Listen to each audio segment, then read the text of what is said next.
Like notes through the hourglass, these are the songs of our lives.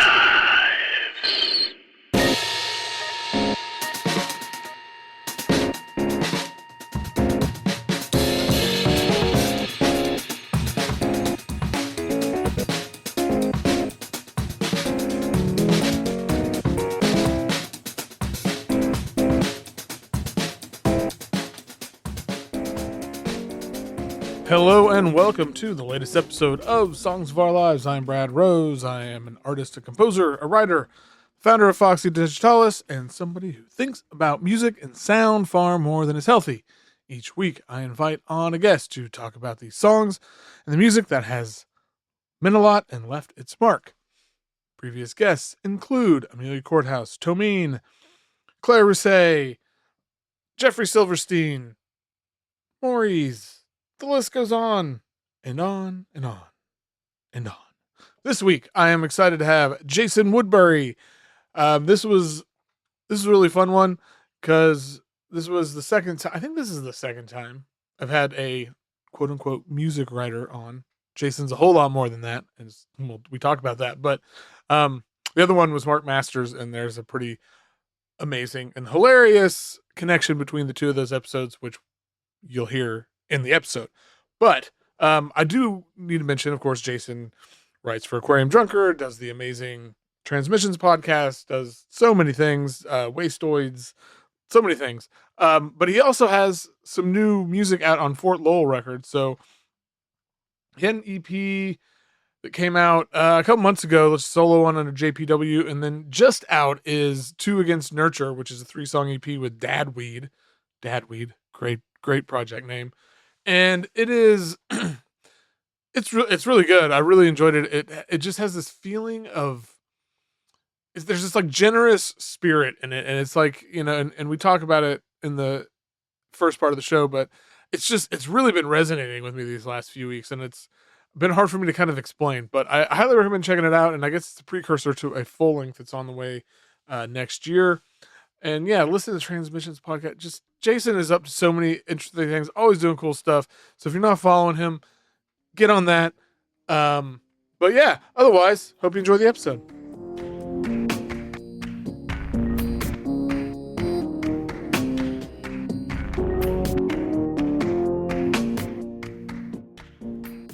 My guest today is a writer, a critic, a musician, a songwriter, a podcaster. It's Jason Woodbury. Welcome to the show. Hey, so glad to be here. Thanks for having me, Brad. Yeah. So, what's it like being on the other side? It's always weird. It truly is. I find myself, because I do a podcast and because I understand the mechanics of interviewing, I often find myself beating myself up after I finish these things that I wasn't like a more entertaining guest, or I didn't deliver enough good anecdotes, I wasn't witty enough, you know, because these are the things I love in a guest, you know. Sure. But it's always fun, and it's certainly like a big pleasure and honor to get to hang out with you, chat, and awesome. Talk about stuff that means a lot to me. So I do appreciate it for sure. Absolutely. Yeah. I always every time I've been on the other side, it makes me appreciate being on this side even more. Yeah, 100%. You feel for it. Well, it has been good to be interviewed, you know, because it I like to think feeds back into the interviewing, you know, because it is it's a tricky balance. But I certainly love talking too much, so I can provide that side of it at least. Yeah, I know that feeling. Well, we were kind of, well, we weren't really touching on this before we started, but I'm always curious. So when, like, I'm a person who I write music, make music, but I also write about music, and I do. So first for you, like, which came first? Like, were you writing about music and, like, you know, that side of it, or were you playing music? Like, what came first? Or did it start kind of at the same time? It started pretty close to the same time, kinda. You know, when I was in high school, I started playing in bands and writing songs, in earnest. And then just kind of like made my way into writing. You know, I would write for. I kind of like restarted the school newspaper where I went to high school. It wasn't active, but I started it just so I could write like record reviews of Foo Fighter albums or whatever, you know? And so like it was always kind of, they feel pretty tied together, but technically, you know, making music came first. Okay. I'm curious too, like, so this is something I think about a lot, like how sort of maybe not balancing those things, like how they sort of interact with and influence each other, like the writing and talking to people, you know, from as an interviewer, as a journalist, I guess, if you want to say that. I always feel weird if people call me a journalist, but versus, you know, and making, I'm just, like, what's the interaction or like cross section of that look like? I guess it's changed over the years, you know. I basically probably in like, you know, the 2010s had got jobs in music, you know, unrelated to playing. Was working at like the Alt Weekly and working with a record store and sort of doing things like ancillary to the actual act of playing music. And for a while, that side of it kind of faded. I didn't play out very much, or I would play in a project that was just kind of me and my buddies kicking around songs every now and then. So it never like completely went away, but for nearly a decade, it was pretty backburnered. And then, you know, during the pandemic, like so many people, I think I just found myself drawn back to creating art and feeling like a pretty intense desire and need to create things. And since then, the balance has been strange for me because I don't know. You know, it has definitely forced me to start thinking about things that thinking about music in new ways, you know, and sort of the desire to devote so much energy to making things has really started to clarify for me some of the things that I think are important about music, or like what, you know, when you're putting time and energy into something, you know, there's constantly a sort of justification thing going on in your head. And so that's revealed to me some new angles on making music, on creativity, on expression, on the subconscious or the unconscious, or, you know, whatever that might be. So that has sort of like led into the interviewing side too. You know, I'm sort of approaching it from that. I'm very loath to like even bring up my own music on the podcast most of the time because I am nervous to do so, uncertain, maybe a little sheepish or guarded or embarrassed. I've tried to let that mask fall, and a few times when it's made sense in my head, at least, to sort of like come at it from that angle and cop to the fact that I also make things. That's happened here and there throughout the podcast too, but more on the side of sort of just when I'm writing questions, when I'm researching, when I'm thinking about records. I just find that, you know, maybe playing music has opened up some different angles, some different side entrances into the conversations, you know. So that's happened more and more as I've gotten more and more comfortable, you know, with whatever. That makes I relate to that. That resonates with me like very much so. I remember, this is 12 years ago, whenever Foxy Digitalis stopped for the first time, or technically the second time because it was a zine back in the 90s, but so it was like 2013, and my wife was pregnant, and I was like, something's got to give here.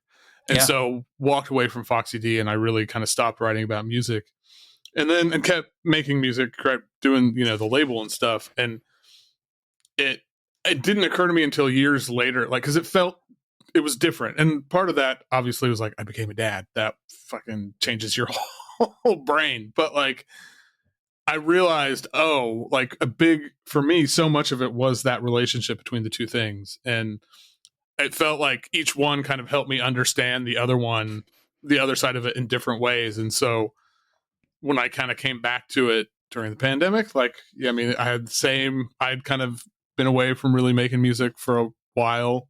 I mean, mess around in my house and stuff. But yeah, it became very intentional again during the pandemic because there was all this time, and it's like, who knows if the world's going to be here tomorrow? I knew I was like, I need to do both things again, because that's kind of the way my brain knows how to operate. And so they both influence and they both inform, and they both, there are times where I want to do one way more than I want to do the other, though. That happens, and that's been its own like recognition too, of being like, if you're not careful, you can almost start to feel, guilty for not like covering enough or not doing enough or not writing enough. I struggle with that. Same.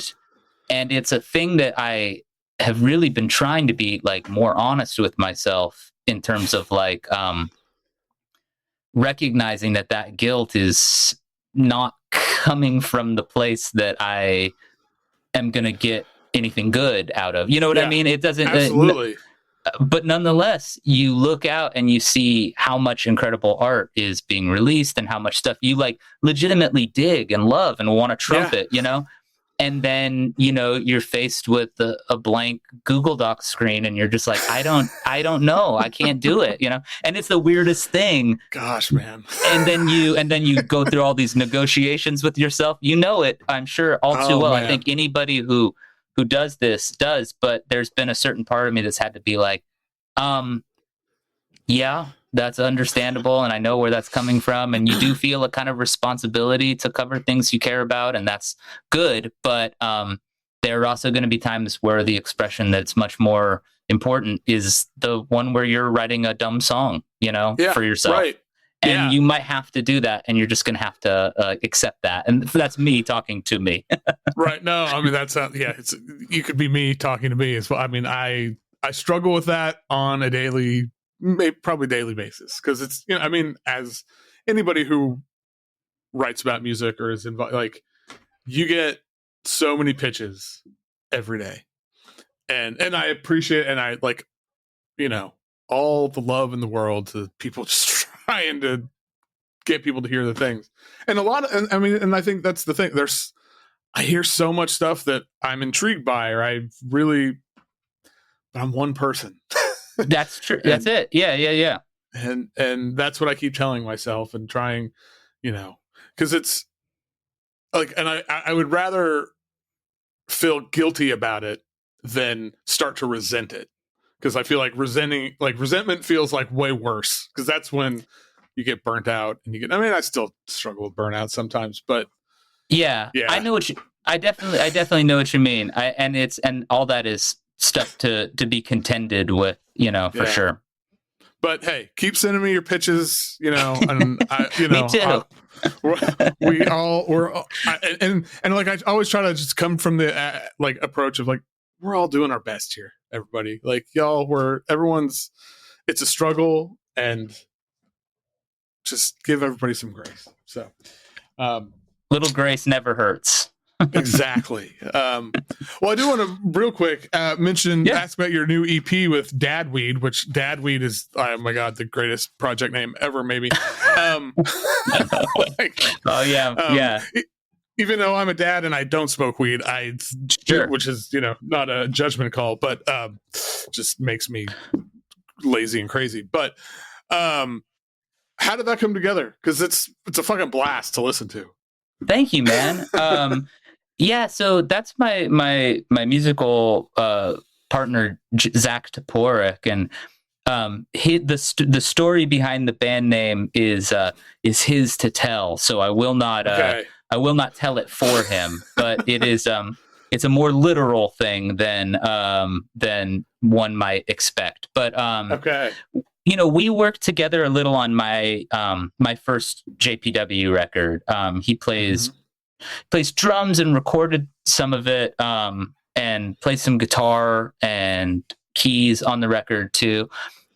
We've known each other for just a really long time. He used to have a project called Young Mothers, and I was in a band called Hands on Fire, and we'd play a bunch of shows together, Nice. and had always just like really dug each other's vibes. And during the pandemic, kind of just reconnected. And I made a record with my friends in Kirimoto, which was a whole other record where I'm just playing guitar and my friend John is the songwriter. We made that record. I went right into making the next record with Zach and my producer on that one, Michael Krasner.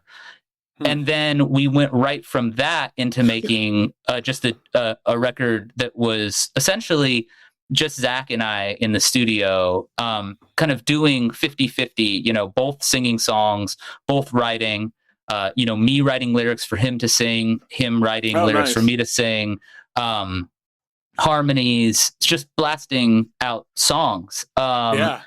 And so we really quickly amassed like a whole other record. And this EP is a little bit of a amuse bouche to that proper release that will be coming out. But yeah, Two Against Nurture, which is our Steely Dan joke. Steely Dan has an album called Two Against Nature, and we jokingly, both in like joking about therapy speak and whatever else, I had a lot of fun with this. But so the first song it's kind of a spoiler. I'm sort of like revealing the behind the scenes stuff, but the first song is from the record. And then the next two songs are, When I Get Lonesome is a more recent track that we did, that just sort of stumbled together in the last couple months. And then Big Wave, the final sort of, song on the EP, not sort of song. Why would I say sort of song? It's a song. The final song on the 3-song EP is like an improv that we did when we were first started, and then we kind of took that improv and like cut it and shaped it, and had ended up writing some words and stuff. And so that's not on. That'll be exclusive to this EP, but. As is the second song, but so that's sort of the thing, and it kind of represents a different sound than my record, but that was, I think, sort of what was fun about it for us, was that it didn't sound like either of our. He makes records under the Dadweed banner too, and this doesn't sound like those either. It sounds like it's some other third mind melody situation. That's always, like whenever I go into collaborations, like that's always my goal, is like, I don't want this to sound like me, or I want it to sound like something different, which is, it can be hard to do. Like sometimes it, and I've heard lots of great collaborations where it's like, this sounds like those two people doing the thing they do like really well together. And that's cool too. But I really like that this, has its own feel. And I'm excited that there's a whole record. That's really, and that may have been in the press release that I didn't read. So. No, it's not. It's not. And I'm sure, I hope that James at Fort Lowell Records isn't like, why did you tell everybody that that's how it's working? But that is just the truth of it. And, it's kind of weird. We've had the record done for a little bit, and I'm really excited to share it. I do think that there are plenty of threads that connect it to my previous record, or the other EP, Raw Action en Route, which is my other JPW release that came out a few months ago. And there are like commonalities that cross over, but when you're writing, in that sort of 50-50 way, just two people in a studio, and we would just spend the weekend just often kind of writing and arranging and all that stuff on the spot. And it really was a lot of fun. It was so much fun, easily the most effortless thing that I've ever been involved in musically. And really there was very little thought going on. It was all instinct and just having a blast. And so as a result, I think the record's kind of all over the place and maybe a little anarchic, and explore some like poppier textures that are Corner Shop was a huge influence on that first track. Everybody's Talking and stuff like that. And my mom said it sounded like the Bare Naked Ladies. And at first, all of this stuff like really weirded me out, and I wasn't sure if I was doing the right thing. But on the topic of, writing about music and, making it, with this record, I found myself a little bit like, if I had to review this record, what would I say about it? And I found myself very uncertain what I would say about it if this were a record that had been sent to me. I don't know. Mm-hmm. And that was a new feeling of like, okay, what does this mean then? Who am I? Where did this come from? Is this me? Is it stylistically correct? Yeah. All these things, new questions for me, but fun and interesting challenges, I mean, that's exciting. Those are always exciting places to find yourself, I think, where, and I've talked about this on the podcast, where like, I find myself drawn to music that kind of confounds me, where I hear it and it's like, I connect to it, but I'm like, I can't figure out why, or it's not immediately clear.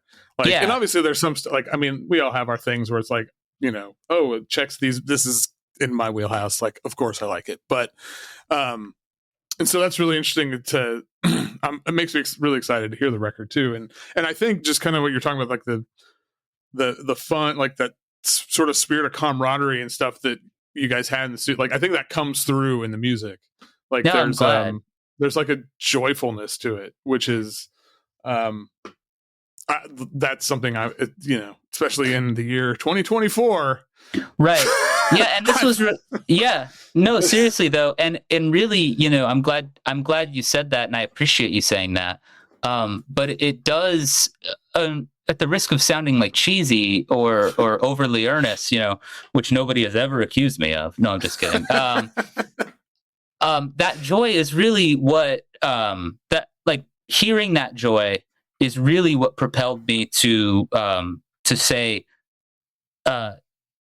to let the inner critic kind of like stand by, like you're not needed right now. We're going to make these songs. And it's funny too, because we're talking about, an album of pop rock songs. So it's not like this music is so confounding because nobody's ever made anything like it. It's just more, my first record, Something Happening, Always Happening. The tonal palette was pretty sort of within like whatever the Aquarium Drunkard wheelhouse, if you want to put it that way, right? Sure. And this one maybe a little not so much or less, on the nose. And that's the sort of thing that, you just, the sort of like aesthetic and the editor mind and all of that stuff. Like, I just recognized that as valuable as those things are, and as much as they do come into, play, certainly when you're mixing the record, when you're deciding whether the lyric is too dumb or, things like that. So it's not like that side of me got completely put away, but I had to sort of like, I just basically had to give myself permission to have a blast with my friend making a record and not really worry about it and not really sweat if it doesn't sound the way, because we even had, people say like, this is a pretty different sound. I don't know if people, and it's like, I don't know. You just like kind of like wrap your arms around that idea and just sort of be like, we had so much fun making this thing and we weren't overthinking it and we were being playful and we were being joyful. Those are not easy modes to get into. So if you've somehow figured out how to slip into that zone, I think that deserves some honoring, if I can put it that, pretentiously. No, I feel that completely. Well, I could keep, I'm going to try to, I could keep going on about this, but then this podcast will be 2 hours long and nobody wants a 2 hour long podcast. We're not. You're not Joe Rogan. You're not the best show. Yeah, Tom Sharpling. 3 hours. Incredible. It's amazing. I mean, I listen to all 3 hours of the best show. I don't listen to Rogan, but I listen to his are long. Yeah, very. Yeah, and God. Okay, well, there's no segue here, so we're just gonna go right into it. To the reason we're here. I love it. First question, as always, what is the first song you remember? The first song that I remember is called Tightrope by Bob Seger and the Silver Bullet Band. And I know that it is one of the first songs I remember because there exists a I don't know where it is. It might not exist anymore, but at one point, a small cassette of me singing this song at like age 2 or 2.5 or something, like very, very young. And I had gotten a hold of my grandparents' cassette recorder, and we were on a road trip, and I was obsessed with this song. So there's sort of an a cappella version of me singing Tightrope by Bob Seger. And I revisited it to kind of get ready for this podcast and was just shocked that it sounds the way it does. Because it's just so over the top. I mean, it's like ZZ Top synths with this like kind of like like really dramatic, over the top, sort of grandiosity. And the lyrics are just like really like fraught and like, over the top, dramatic. I listened to it and was like, I get. So this was a song I was way into, but it was just really funny hearing it. I remember other songs too. Early song memories are great, and I almost put down this. I remember being young and very young, and some guy was on public access television, or maybe it was PBS or whatever, and playing a pedal steel with a like the mouth, the vocoder pedal steel thing. And I don't think it was any of the standard I don't think it was any of the standard guys that might have been.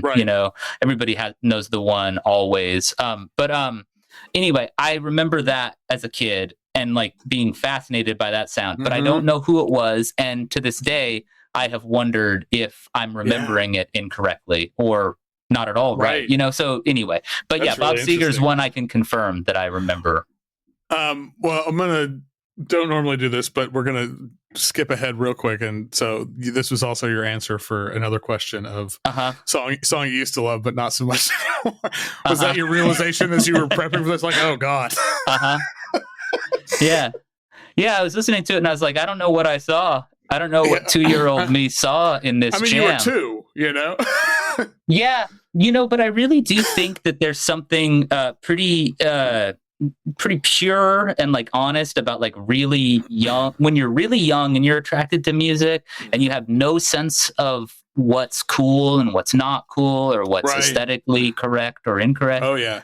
I mean, that's one of the reasons why I've been like kind of as loud and proud as one can be about being a Dave Matthews Band fan, is because the Dave Matthews Band, similar to me, there's a band I heard when I was much younger, before I really understood what is what, you know what I mean? The unspoken rules of hip record collecting or anything like that.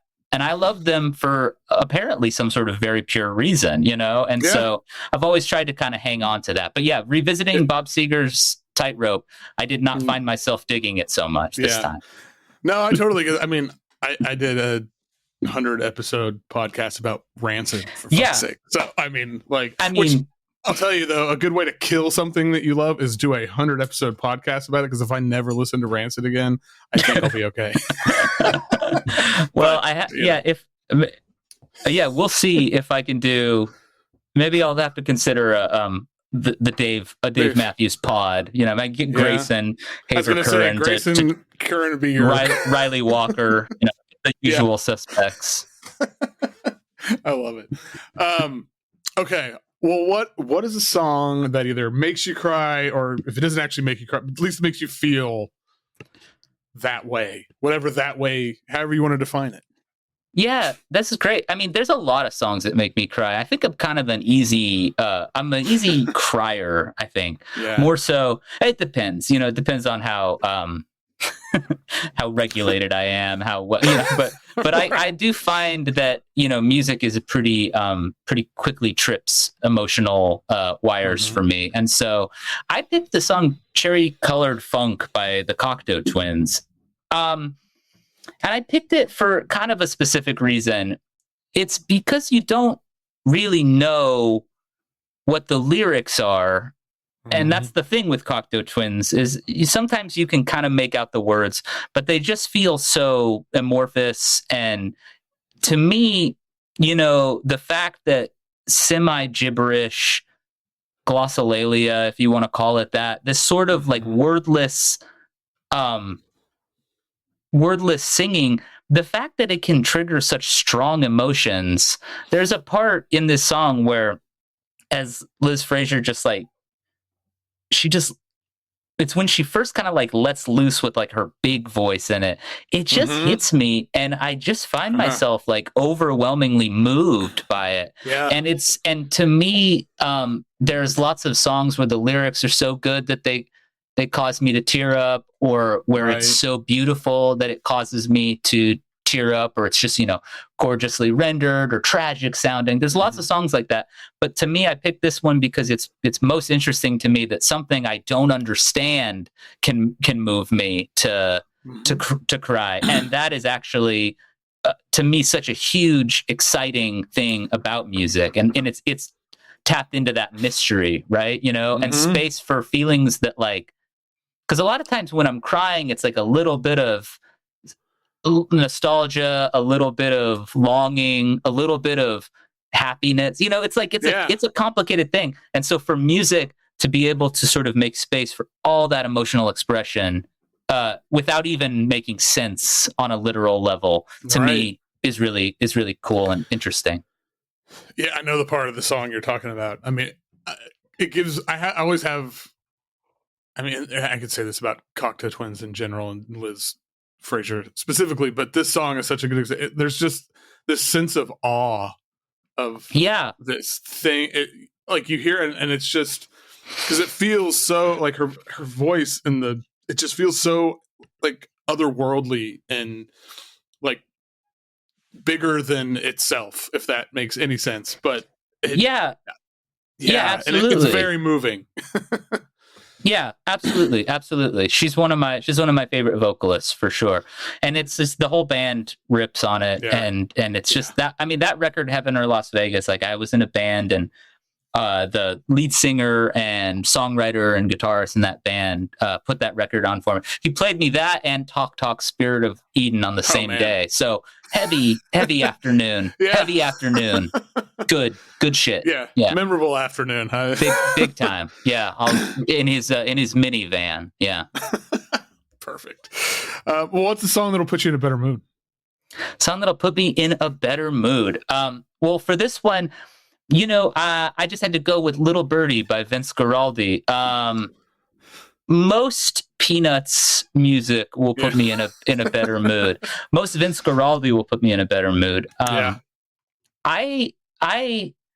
It feels weird to call Vince Guaraldi underrated when he's certainly one of the most like popular and best-selling jazz artists in the world. And if somebody owns one jazz album, there's a good chance it's a Charlie Brown Christmas, if they only own one. Yep. And yet I do think he is underrated. I don't think people give him credit for how cool his stuff is. And you could go deeper with him, stuff like the records he's made with Bolasetti, the guitarist. You get some awesome Latin stuff. His stuff was starting to get more and more far out and electric funky by the end, which is what Little Birdie has going for it, as well as his vocals, which were often derided, but I just can't get enough, Oh, I love the vocals. Yeah. It's perfect. And this is a song where, I mean, a lot of the time it's just sort of shuffling between two chords, which is perhaps my favorite mode that a song can work in. And many of my own songs do the same thing. But then it's just got that bubbling bass line that never really stops. And to me, it's just, I don't think you can hear this song and stay in a bad mood because there's just something. Yeah. It's, I mean, like it's like effervescent to me. It's just like, it's, like when people talk about writing that jumps off the page, this is like his music that just jumps out of the speakers. And and it's also easygoing while still being propulsive, and that is a really tricky balance, right? Because a lot of times you're like laid back, and that's one thing, but even when Vince is laid back, there's just always this like barreling forward motion that's like really, really energetic. And so to me, it's like the sort of song where you put it on and you roll the window down. We just hit the zone in Phoenix where it's cool enough to roll the window down, and and this song with an open window is an instant mood lifter for sure. Yeah, and I totally agree with you about him being underrated. Like, I know what you mean. Like, he's it's in a sort of specific way but I don't think people. I feel like there's just not enough appreciation for just how good he is, like how great, like his sort of craftsmanship with writing songs. Because those, like you said, like balancing the two things of like laid back but like forward progression, that is not easy, and he makes it sound effortless. And also, I mean, just like to touch on the Peanuts side of it for 1 second, I think children's entertainment, especially in its more modern form, is often so saccharine and so kind of like not what I would say is the true to life. Whereas I think his music for the Peanut specials brings a sophistication to Charles Schulz's Peanut stories in a way that I think like doesn't condescend to its audience, and also suspects that young kids can feel sophisticated and suave and understand eloquence and grace. You don't have to assume that kids are too dumb to get that. I think kids more inherently get these things. And so, I remember even as a kid being obsessed with the Charlie Brown Christmas special, and my mom sort of being like, this is so maudlin, and I was like, this is perfect. Even as a kid, I understood that twinge of sadness and melancholy. And so anyway, I think all of that gets baked into Vince's music for the Peanut specials, and I listen to it. I celebrate his whole catalog, but Little Birdie really it's way up there. I know. I want to this afternoon. When I have to go downtown, I'm gonna go down. I'm gonna put the windows down and blast this song. You got it.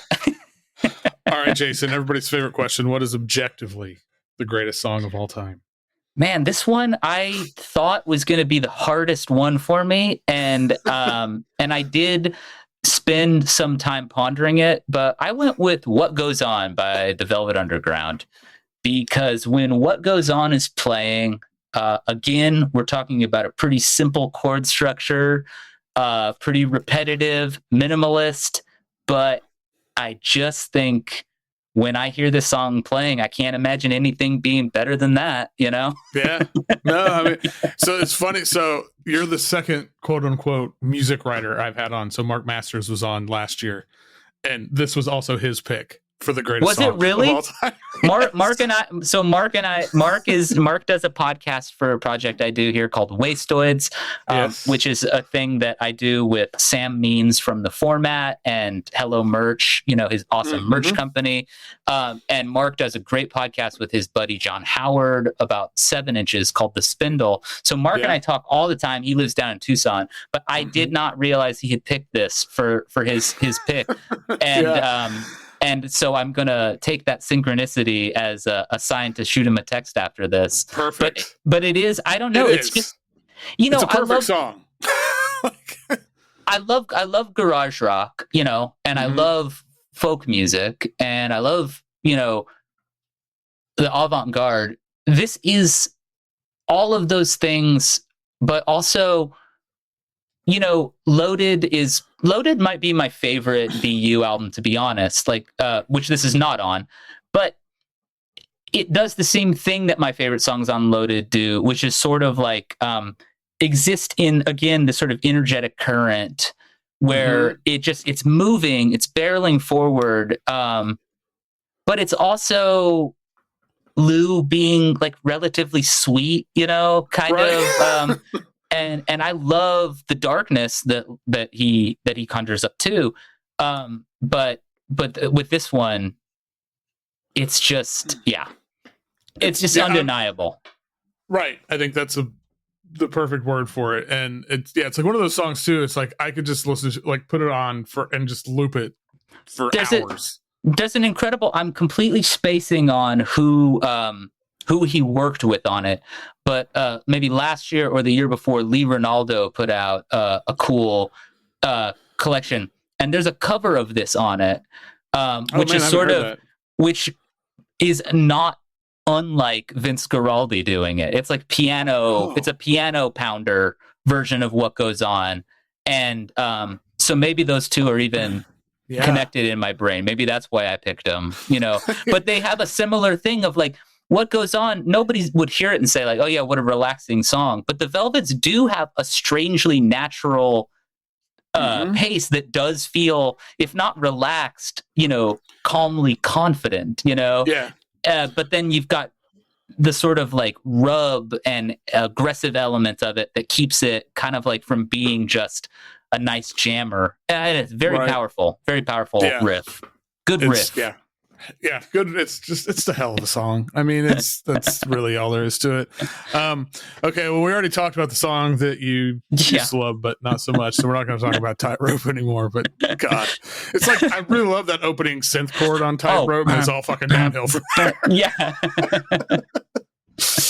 Okay, but enough about Tightrope. Sorry, Bob. All right, what is a song that people hate? Whoever these people are, I don't know who they are. Any group of people, they hate it. You don't care. You love it. Yeah. I went with Hand in Glove by the Smiths. And with this one, I will say that I just simply picked my favorite Smiths song to sub in for all the Smiths songs because I don't. A lot of people strongly dislike Morrissey and strongly dislike his. He obviously is a divisive figure for his many indefensible statements over the years, his racism, his gross behavior, his snottiness, all of that. But I also just find that when I am listening to the Smiths, people around me will take it upon themselves to let me know that they are not a fan of Morrissey, or that his style is sort of too over the top or too overstated. But to me, despite his annoying nature, the Smiths' music, it just demonstrated an elegance and power and melodic brilliance that I can never deny it. And it does sort of like always tap into this sort of maybe eternally teenage part of my my brain. And it's like weird because I came to the Smiths through like Death Cab for Cutie covering This Charming Man, right? So I kind of worked my way backwards. But it was really getting into the Smiths that for me opened up the recognition of how much I love that era's, UK jangle indie, be it like Lloyd Cole or Prefab Sprout or, the Blue Nile or Talk Talk or, so it's like the Smiths are like kind of part of that to me, and they almost feel like the quintessential thing. But of course, it's so easy to talk about just Morrissey, but with Hand in Glove, we can also really talk about Johnny Marr, who has people are much more friendly towards, understandably. Right. Yeah. The Smiths were always a band that I've when I was a teenager, so many of my friends loved the Smiths, and it's like one of those bands that I felt like I should like, and I could just never get into it. And I don't know that it was, maybe it was, I don't know. I don't want to say like because yes, more is like his vocal style, so there's like a melodramatic flair to it and stuff. But I'm also like really drawn to those kind of things in other projects. Sure. I can't, but I do have, but I do have a lot of time for Johnny Marr. I like the way he plays, like his guitar, like the tone of it, that, because I love that jangly, like that sound you're describing. You know, like whenever you start talking about like jangly UK, I go straight to like Nicky Sudden and like Slow Maps, like, which is like one of my, you know, Nicky Sudden's one of my favorite songwriters of all time. But and that's not like Nicky Sudden, Slow Maps doesn't feel like a big jump to the Smiths, right? And so I couldn't tell you why one deeply resonates with me and the other, and this is, you know, and that is all before all, you know, Morrissey is a total whatever, fuck that guy, but like it's interesting to me that I mean, I think I'm a big fan of rockabilly guitar, to be honest, even though I'm not necessarily always a big fan of rockabilly, and I find that like I mean, there's some stuff, of course, I dig, but it's not my go-to. Certainly not like a subcultural interest. But I hear in Johnny Marr like this incredible synthesis of like a lot of rockabilly textures, Duane Eddy, that sort of thing. Kind of like big twangy guitar, but also that jangly thing that feels like more in line with like the Byrds, you know, and then all filtered through that sort of post-punk tonal palette, and to me, that's just like an absolute, you know, it's such a winning combination. And then the rhythm section, who also show up on one of my favorite Sinead O'Connor albums later, similar, where you're like, this rules musically. They truly are a band that's much more than the sum of their parts. And then, but the fact that Morrissey's in the band, he's going to monopolize a lot of attention for sure. But I do think of it as a band, as a combo, you know? Yeah, no, I think that all makes, I don't know. I don't know if the ship, I never give up on it. You know, it's like, they're one of those bands I will probably revisit every few years, and someday it may click, someday it may not. I'm not going to lose sleep over it, but you know. It's so funny that you mentioned it. That's something, we'll get there, I'm sure. Yeah. Okay. Do you consider yourself a romantic? Yeah, I think so. Yeah. You know, and it's funny because you had among the Patreon questions that one could choose from, you've got sexiest song, but then there's also most romantic song. So I had to question, you know, what's the difference there? Yeah. What is the what's the sort of dividing line, you know? And so for a romantic song, I went with Just As Long As We Are in Love by Terry Callier, which is just it's one of my favorites. And it's beautiful really song. If we go back to the Bob Seger song, if we go back to Tightrope, Tightrope is the through line. What I can hear in both of those choices is like an attraction to very dramatic sound. And Just As Long As We Are in Love is pretty like bombastic at one point. There's this part where the horns come in and he kind of raises his voice into this really operatic kind of thing. But yeah, I just think there's nothing more romantic than the premise of this song, which is sort of like, no matter what, it's you and I against it all, you know? I think he says like, if we face heaven or hell or something even worse, you know, I'm with you all the way. And to me, there's like that declaration of that, like that pledge of like, I'm here for you and I'm not going anywhere. And then there's just beautiful balance between those more mountain peak like bursts of intensity in the song and then the actual chorus, which settles into just this most like placid, beautiful, like just tender little thing, and then right back into the sort of the fray, you know. And it's kind of like a reminder that, you know, my wife Becky and I put this on a CD that we gave people at our wedding, with other songs too. But to me, it just really felt like it was one of those songs where it's like, you know, it's nice to hear a song. It's nice to hear something that sort of acknowledges the challenges of keeping something together, but also celebrates the commitment side of things, you know.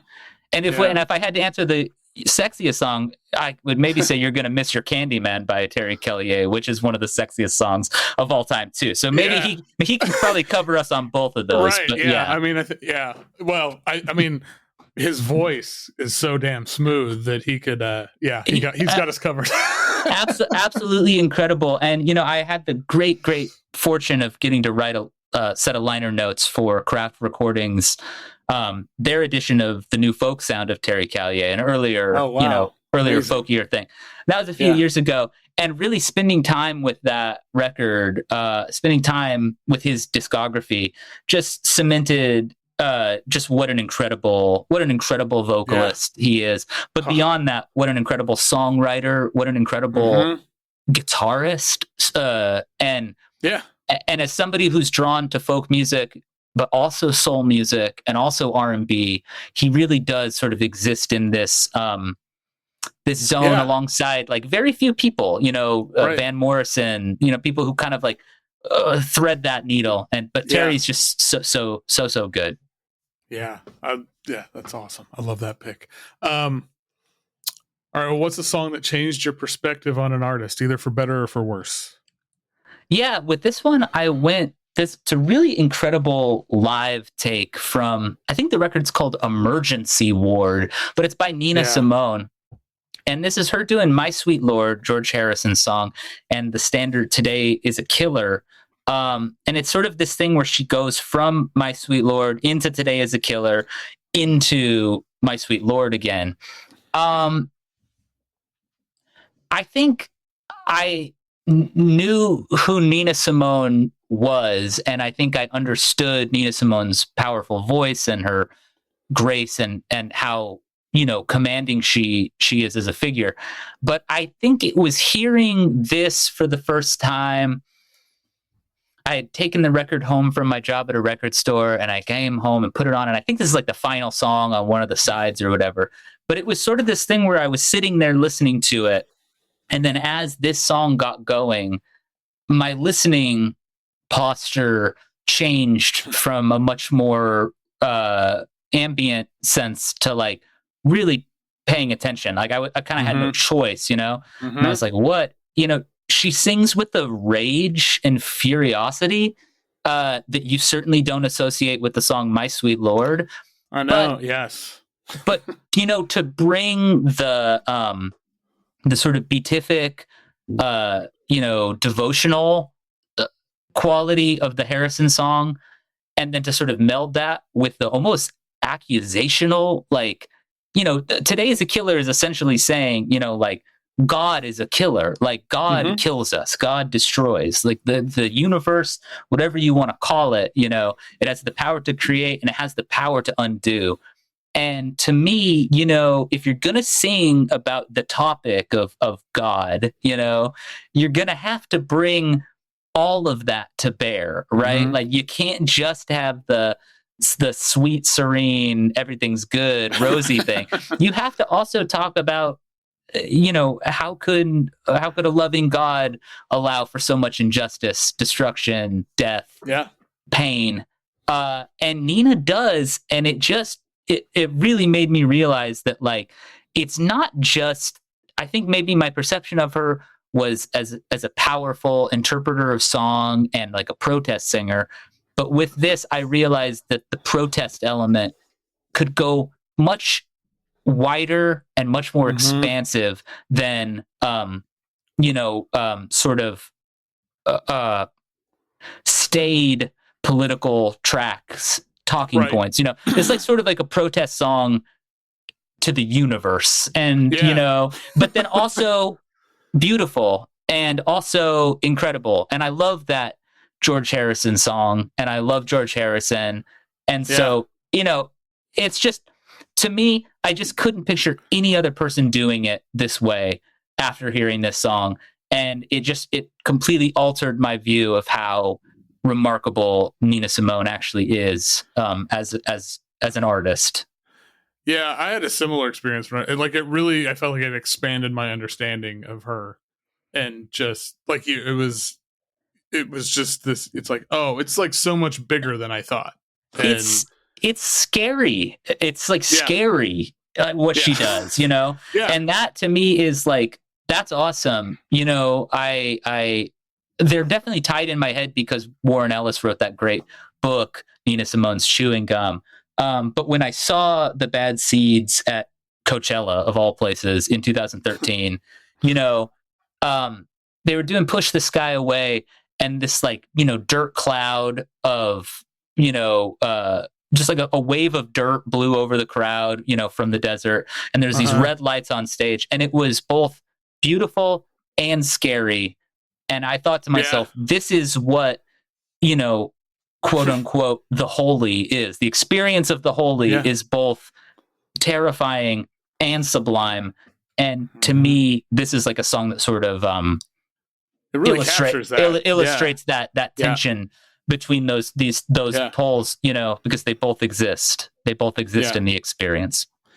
And again, like, that is there are a few people that can pull that off. Like, I mean, nobody, I don't think, you know, I mean, no one's pulling this off. This is like singular performance for only Nina Simone could do, but just, that feeling is so, but yeah, I love this pick because I had a similar experience when I heard it, and it was, I was like, I thought I had a pretty good understanding of Nina Simone. It was like, oh, you didn't.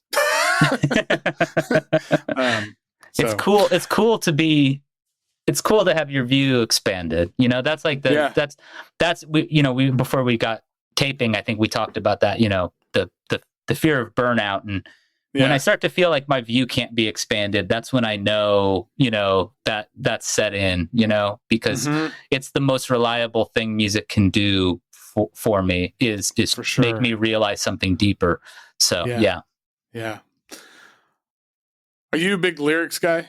Do you pay a lot of attention to lyrics? You know, it's funny because we talked about the Cocteau Twins earlier and how, you know, you can be moved without knowing the lyrics. And that's true. I listen to a lot of instrumental music. I listen to a lot of, you know, music in languages that I don't understand or speak. But I am a big lyrics guy. And I am very, very, attuned to lyrics, and find myself focusing in on them, you know, certainly when I'm writing about something, you know, for sure. Can bad lyrics ruin an otherwise good song for you? No, not for me, honestly. I think great lyrics can elevate a song into the pantheon, but the truth is, the lyric would have to be so egregious for it to ruin. You know, it's funny because, like, you know, like little things like rhyming the same word, you know, rhyming a word with the same word. There are a few instances of that on the record I made with Zach, you know, where I did that, you know, and like I mentioned how sort of we were just kind of going for it. And I had to look at some of those lyrics and be like, I'm just like stating the same word over again. And it's kind of like, I don't know. I think that can be fine. I think that could be fun. It doesn't have to mean, like, on one hand, you fear that that's like a bad lyric, but on another hand, I don't worry about it. So generally, I mean, a lyric, like I said, would have to be so bad, take me out of the song, but I can forgive a lot. But that said, when the song's lyrics match its, you know, its melodic power, that's incredible. You know, you're at the top of the mountain. Speaking of which, so what are your favorite lyrics?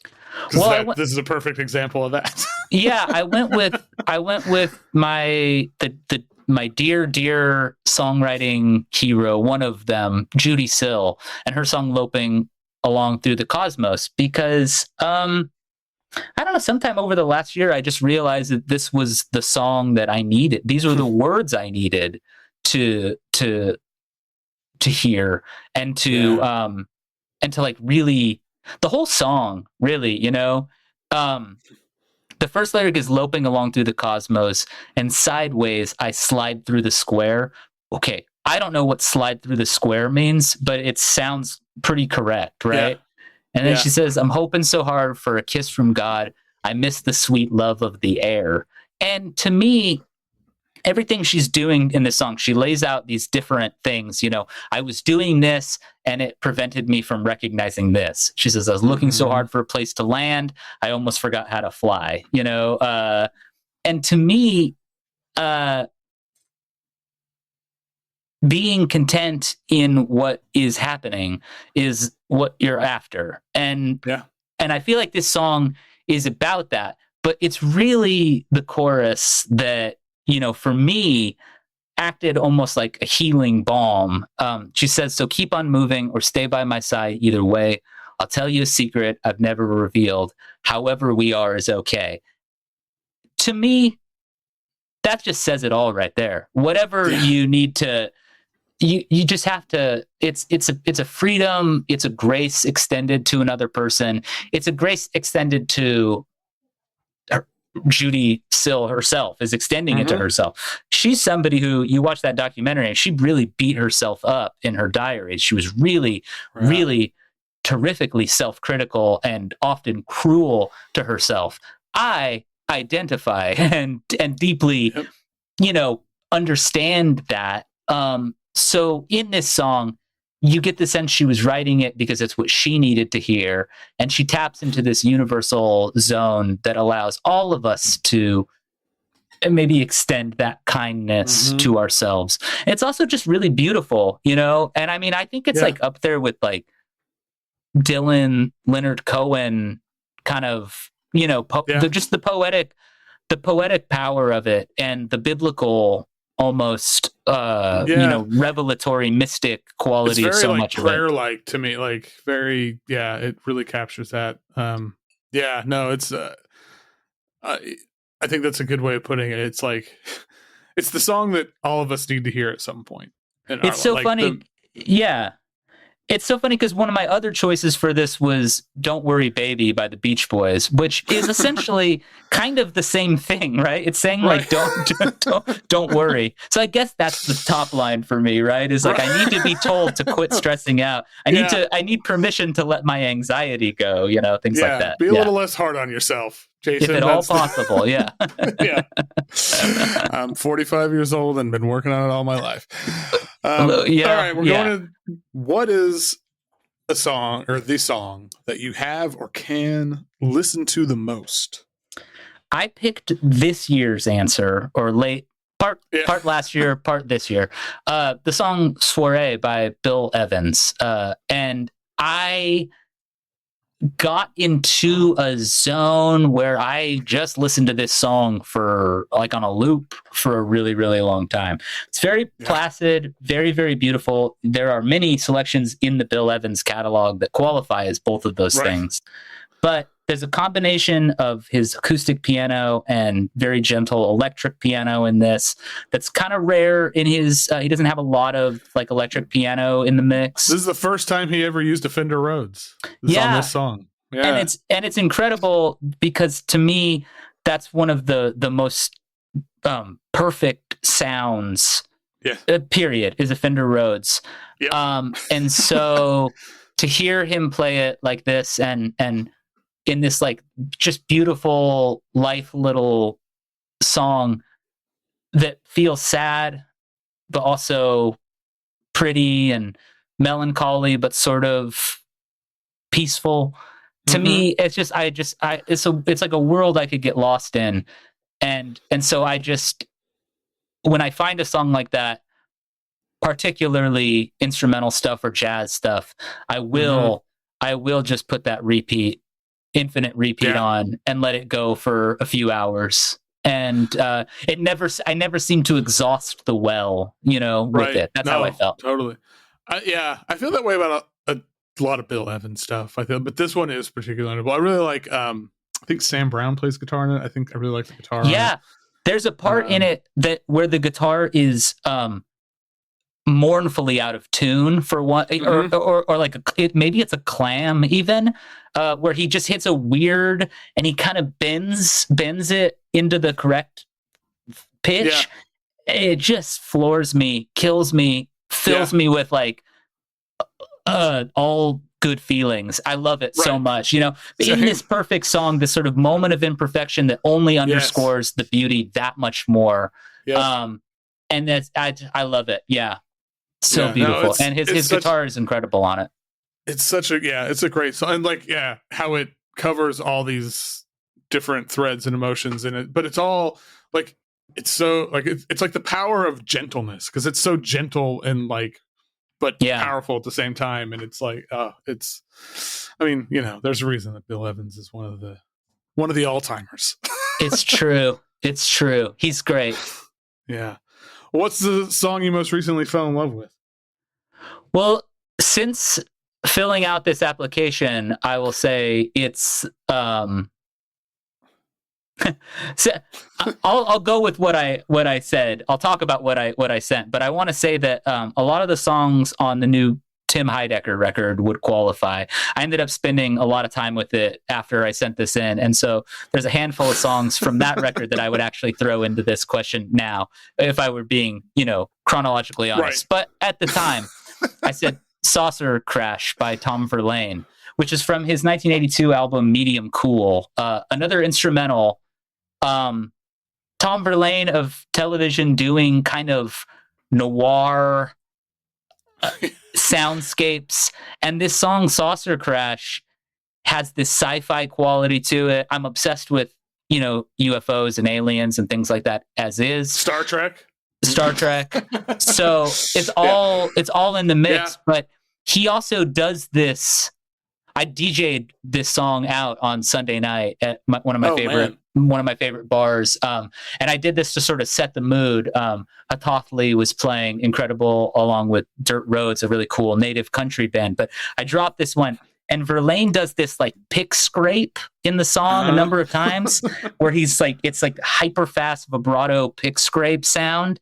And I just looked out at the room and saw people kind of go, kind of take notice at this bizarre, creepy little thing. And I felt like I turned the bar and grill into Twin Peaks Roadhouse for a second. Amazing. And I felt really good about it. And so I'm a huge television fan, Tom Verlaine and Richard Lloyd, one of my all-time favorite combinations of guitarists.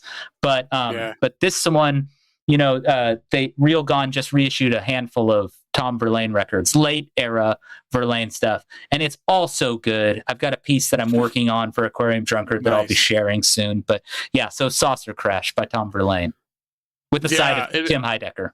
There we go. Yeah, this song is the guitar tone on that he has, like on that lead part, is so gnarly and great. I love it so much. Oh man, it's surprisingly clean. It's kind of like Richard Thompson, where you hear it and you're like, oh, he's not actually distorting very much, but he gets a growl that comes more from the maybe the pressure on the strings. Right. Really cool.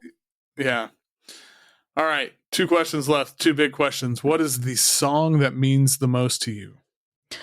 I went with To Make You Feel My Love by Bob Dylan, because a few years ago, my wife Becky and I were in Honolulu in Hawaii, on the island of Kauai, and we were at this great little bar restaurant, and there was a live band. And as we were leaving to walk back to our Airbnb, I heard this song, and the band was playing it, and it was just a perfect moment. It was a perfect moment of like just lingering outside with this incredible moon over us and this beautiful landscape and these lyrics. And the band wasn't even like, they weren't like the most they weren't the best band I ever heard or anything, but them singing this song the way they were, with the feeling they were, just was enough. And so it just really got lodged into my head. And there's a million Bob Dylan songs that could qualify for me. I'm a big Dylan fan. But this one, again, perhaps uncharacteristically sweet from Dylan. Yeah. And I do like uncharacteristically sweet. I do too. Well, if you're a big Dylan guy, you got to come out to Tulsa. We got the Bob Dylan Center here. I know, it seems so cool. I talked with the Jokerman guys about that, and maybe trying to figure out some way to do something out there someday. So maybe we'll see what we can do. If it ever does, if you need an intro or anything, let me know. I can. Yeah, man. Yeah, I can hook it up. We did some stuff with them 2 summers ago that I can't talk about yet, but some pretty exciting stuff that is in the works. I can't wait to hear that they were a part of. So, all right, last question. What's your favorite song? At least in this moment in time. Maybe it changes, but maybe this is it always. I went with Tale in Hard Time by Fairport Convention because it's a song where the first time I heard it, this incredible intro, these like kind of circling guitars, and then the harmonies come in and you've got all the band singing, and it just sounded like the clouds parting. And it was like one of those things. I think I picked this song as a favorite because I had liked Fairport Convention, but I got a record. And when it got to this song, it was when I realized that I didn't just like Fairport Convention. This meant like a lot to me. This was bigger than just, I like this band. And that song to me just is a really undeniable one. And the syncopation of the snare hits is like unbelievable to me. So much of that classic Brit folk stuff is like so fucking funky that people do not like give it credit. I totally agree. And they're doing this sort of trad folk thing, but somehow they're making it sound so groovy. And in this one, it's almost power poppy, and it's just like, anyway, that song to me, I figured why, that there are a million possible answers to this question. But this one, at least, let's say, a few times out of 10 would be my answer, right? So, this song, like that, you always hear people the describing of that, like, like clouds parting song. That's this song. That is exactly how this song makes you feel. So good. I got a lot of time and a lot of love for Richard Thompson. Oh yeah, and his tone and his solo on this just mind blowing. So he's amazing. An all-time hero. Absolutely. Well, this was a damn fun time. Damn fun. Thank you for doing it. 2 Against Nurture. God, that's a great title. That's a great title. Hats off to you guys. Is out. Well, by the time this comes out, it'll be out. So it will be. Yeah. Go check it out. I think I told you that it was coming out today, but I was wrong. It's coming out next Tuesday. So okay. But it'll all be good. So this will be out in like November. So hey, it'll be out. It'll be old news by then. It'll be old news. No one will we'll have moved on. Brad, thanks so much for the opportunity. It's really an absolute pleasure. I appreciate it so much. Well, thank you so much for doing it.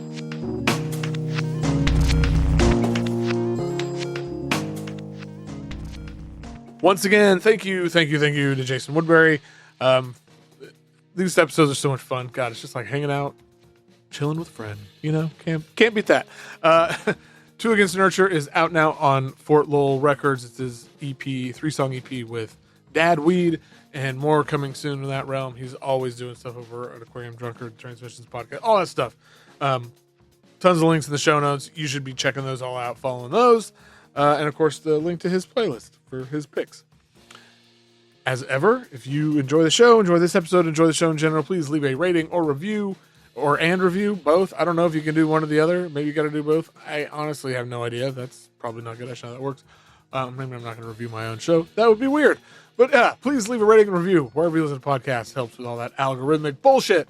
And you can, of course, find the Songs of Our Lives Patreon, patreon.com/Foxy Digitalis. If you're really enjoying the show, $3 a month, you get extended episodes, the unedited ones, if you will. I mean, they're edited, but there's a whole other section.